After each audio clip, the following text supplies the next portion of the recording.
Hey everyone, it's Adam with Maniacal Labs here. So, back in the summer, we shared a photo, which I'll insert right here on Facebook and Twitter and whatnot, of this LED disc that I was working on.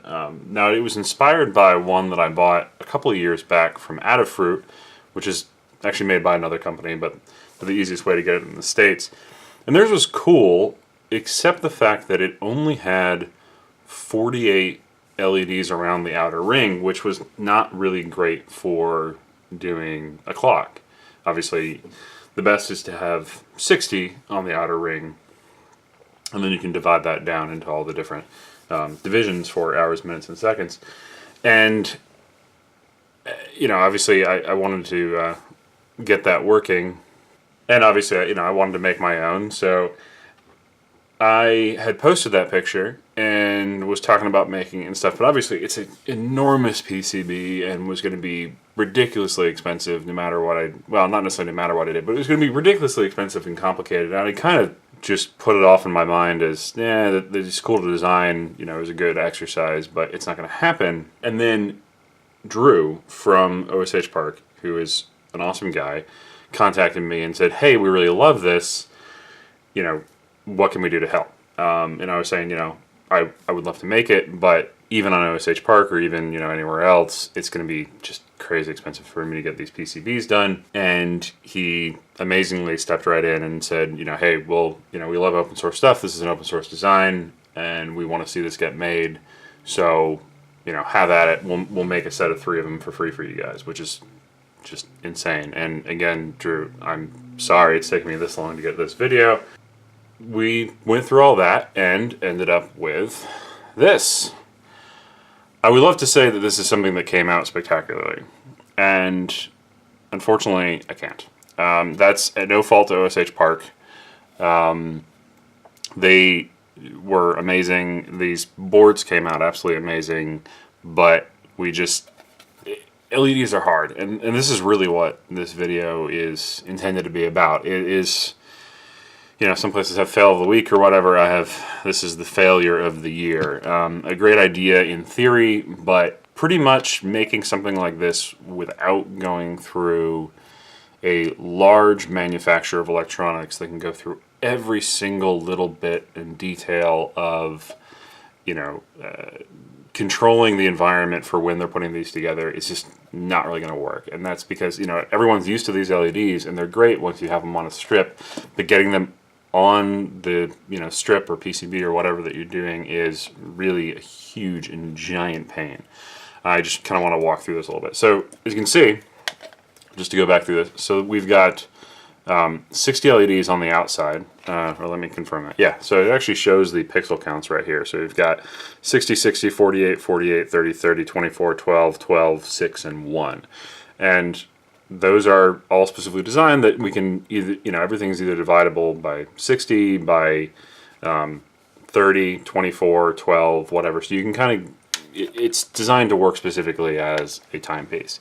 It's total 331 LEDs, so there's a ton on here. And I think it's about 8 inches across or so. I mean, it's an absolutely massive, massive PCB. One other thing that we did on here, which I was kind of happy with, and despite the fact that none of this worked, was we kind of went with a similar design to what we did when we designed the Ultimate 8x8 LED panels with Wyalume.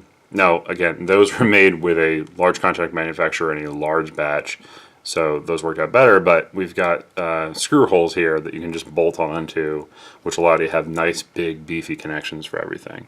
So that itself worked out fine. The problem was when we went to assemble it. And again, I'm not blaming anyone who did the assembly on this because it wasn't even me, but yet again, to get this done, reached out to the open source community and talked to Bob over at Small Batch Assembly. He's up in Virginia, not far from me. I've actually run into him a couple of times at a maker fair. He was kind enough to take on this insane attempt. But as you'll notice on this board, there's a bunch of LEDs that are marked in red. So, and this is why I'm saying it's such an insane attempt. And even this is the first LED up here, and then we've got 1, 2, 3, 4. The fourth LED is marked red. And that is because it was bad LED, or it was poorly connected, or whatever. The problem with these LEDs is they are extremely moisture sensitive, and they need very, very tightly controlled reflow ovens to get them to, get up to temperature, get the solder to melt, get a good connection without damaging the LED. They're also very fragile in that initial state because you're having to put them in a high temperature environment. I'm not sure if this is one of them. I've got two more of these. I'll show you some other sort of failures to the rework. Now this one in general actually looks probably the best. Came out nice and flat, and you'll see why I'm pointing that out in a minute. But yeah, as you can see, there's all of these marked, and Small Batch Assembly went through and tried to rework each and every one of these that didn't work. I gave them a test script and the firmware to run against this to just try to test it out. And unfortunately, this is sort of where we're at. So I'll actually hook this up. And of course, using the All-Pixel Mini, easiest way to get any of this stuff working. And so, as I noted before, there's the terminals on the back. So we've got power and ground. Please ignore the fact that I'm using a yellow terminal for my ground. I'm at least using a red for the power. It's just what I had at the time. So we'll get that hooked up. And the reason I'm doing this as opposed to powering it off of the All-Pixel is that obviously this is 330 LEDs. This is basically as much as you would get on a normal like 5-meter roll of LEDs. And so it could in theory do like 10 amps, which obviously the All-Pixel isn't rated for that. So I've got a test script. You can see what's going on here, and I'll turn off the lights so they're a little bit easier to see. See if that runs. There we go. We have 3 lights. And then that's why I was pointing out this LED right here before it was the first one that marked. Oddly enough, they did tell me that they got it to work beyond this in testing, but this is how finicky they are. So, I've had these for a few months now, and despite the fact that they were working at one point through, shipping or just even sitting around in a tightly controlled static bag and whatnot, they still didn't really work that great. And it's just because it's such a large board, there's such a large thermal mass. Trying to get the humidity, the heat, everything right is really, really hard without some insanely high-end equipment. So that's that one. And again, I've got 2 more of these. So that was number 1, and they're actually labeled by Bob at Small Batch Assembly right there. So that's the first one that they tried. And he actually told me, before he attempted all of them, kind of where he was going with things. So this is number 2. This one's not nearly marked as bad, but you can kind of see some, it's still mostly flat, but you can see it's sort of starting to be out of true. There's a couple of weird ones, like this one's a little bit burnt looking. That's because that had to be reworked. You can actually see the sort of glossy solder flux around there. There's a couple of other spots like that. This one wasn't marked as much because I don't think they went over it as much, already knowing that it was going to be super problematic. So again, we'll try this one out. I actually haven't tried these in a couple of months. And again, I'm sorry, Drew. I've been meaning to do this video forever.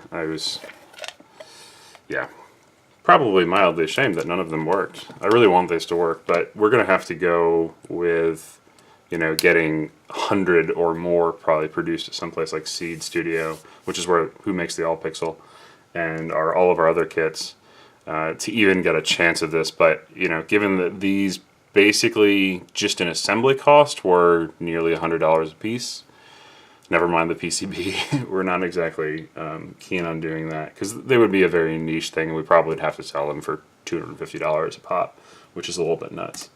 So we'll try to run this one. I don't know if this one's going to get any further.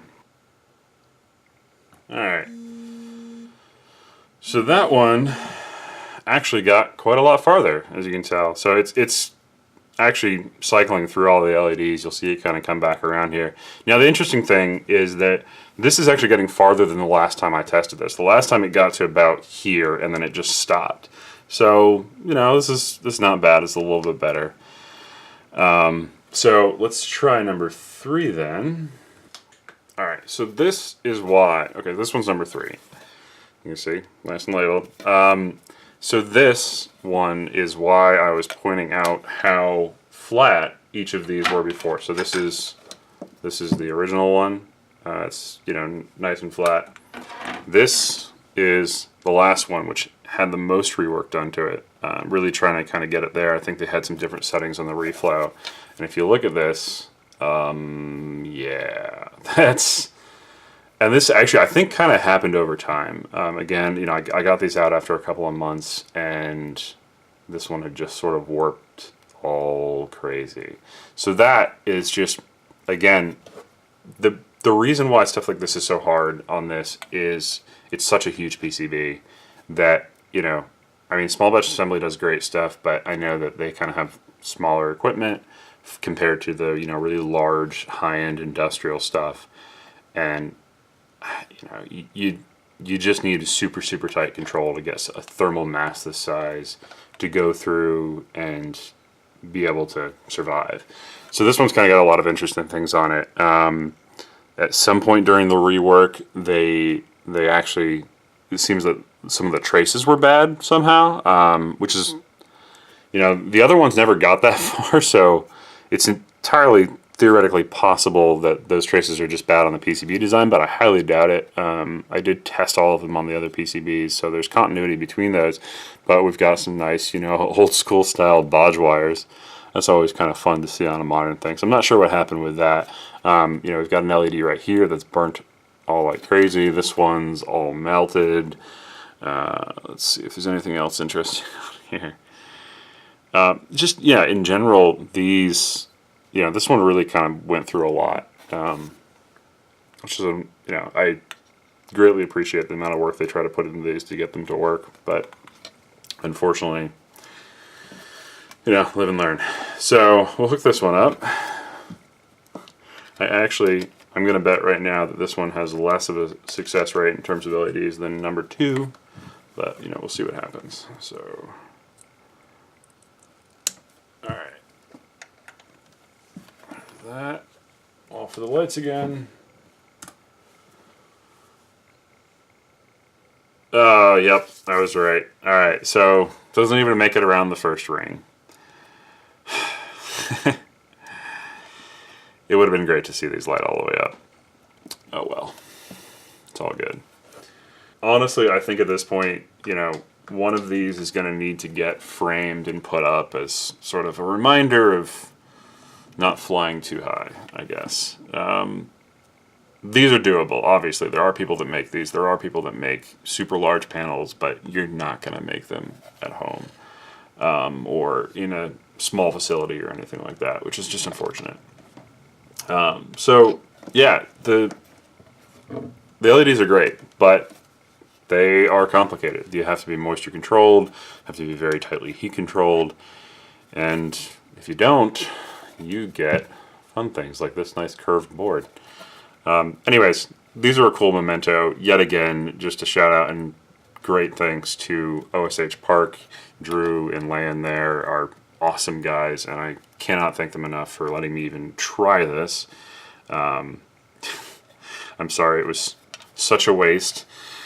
Maybe we'll try again in the future. And, Bob at Small Batch Assembly, for obviously spending way longer than he should have, or, than I should have expected him to try to get these to function properly, But sometimes that's what happens. Sometimes they fail. So now I've got really, really giant coasters, I guess. I don't know.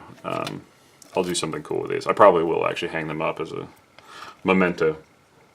Anyways, that's all for now, guys. Hope you enjoyed it. So, don't do what we did if you want to make a really giant LED panel. Thanks. Bye.